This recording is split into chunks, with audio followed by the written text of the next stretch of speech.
Melanie Turingan, Dean, Faculty of Arts and Letters. Tradisyon sa University of Santo Tomas na tuwing August, dahil August na ang ating pasukan, nagkakaroon ng Tomasian Freshman Walk. So, pumapasok sa loob ng Arch of the Centuries ang lahat ng mga freshman students sa lahat ng academic programs, sa kolehiyo at sa graduate school sa University of Santo Tomas.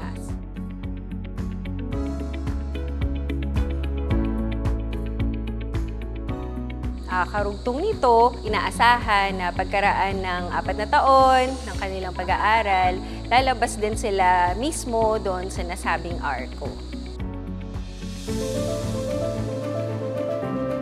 Nasa taas ng ARCO, syempre si St. Thomas Aquinas, kapag tiningnan mo yung kanyang imahe, yung mas batang St. Thomas Aquinas, marahil dahil tinagurian siyang angelic doctor.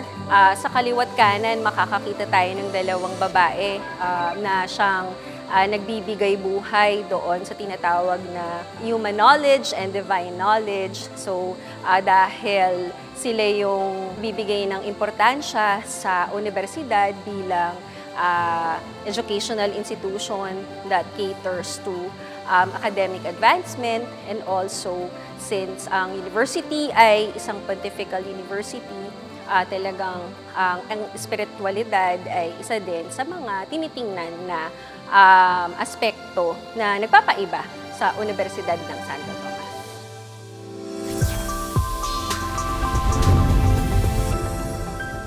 Kaya sa mga kapuso nating on the go, tutukan nyo ang live stream ng ating programa sa official accounts ng GMA Network, pati na rin sa YouTube at Facebook. At mag-comment din kayo sa ating mga kwentong amazing.